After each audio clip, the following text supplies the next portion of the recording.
সেই দিনের বিকেলবেলাতেও চতুর্দিক নিকষ ঘন কালো অন্ধকারে ঢেকে আসছিল। ভূতের বাড়ির কাছাকাছি তখনও আসিনি, তবে তখন দূর থেকে ভূতের বাড়িটা দেখা যাচ্ছিল। সেই ঘন কালো অন্ধকারে ভূতের বাড়িটা আরো ভীষণভাবে ভৌতিক লাগছিল। আর ওই তো ঘরের ভিতর থেকে জানলা দিয়ে ঘরের সেই পরিচিত ভৌতিক আলো ঠিকরে বাইরে আসছে। কিরকম যেন সম্মোহিত হয়ে পড়লাম। বাড়িটাকে আরো কাছ থেকে দেখার জন্য উৎগ্রীব হয়ে পড়লাম। হাঁটার গতি আরো বাড়িয়ে দিলাম। এবার বাড়িটার একদম কাছে এসে পড়েছি। এই অন্ধকারাচ্ছন্ন পরিবেশে জানলা দিয়ে ঠিকরে আসা আলোর উজ্জ্বলতা অন্যান্য দিনের থেকে অনেকটাই বেশি। আমি সম্মোহিতের মতো এক দৃষ্টিতে ওই আলোর ছটার দিকে তাকিয়ে রইলাম। এদিকে আমার হাঁটাও যেন কেন জানি না সে মুহূর্তে বন্ধ হয়ে গেল। এবার জানলায় এক অনভিপ্রেত দৃশ্যের অবতরণ ঘটল। ভূতের বাড়ির আলোকোজ্জ্বল জানলায় এক মহিলা আবির্ভূত হলেন।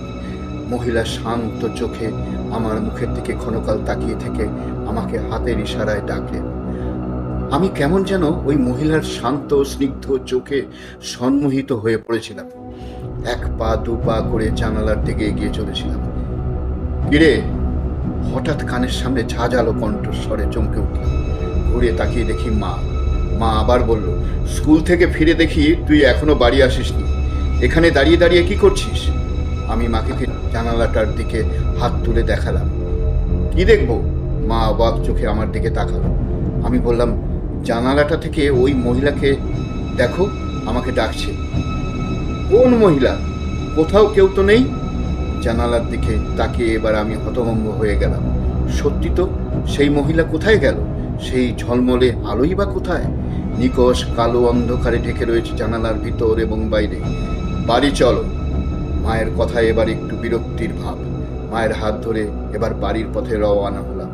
পরে সবাইকে সম্পূর্ণ ঘটনাটা বলেও ছিলাম, কিন্তু কেউ বিশ্বাস করেনি। তবে আশাভিলা থেকে আমার একা ঘরে ফেরা বন্ধ হয়ে গেল। আশা দিদিমণিকে মা বলে দিল আমাকে যেন একা ছাড়া না হয়। প্রতিদিন বাড়ি থেকে কেউ না কেউ এসে আমাকে নিয়ে যেত। কাজে আশাভিলায় কাটানো বাকি দিনগুলোতে ভূতের বাড়ির জানলা আমার যাতায়াতের পথে অন্ধকারাচ্ছন্নই ছিল।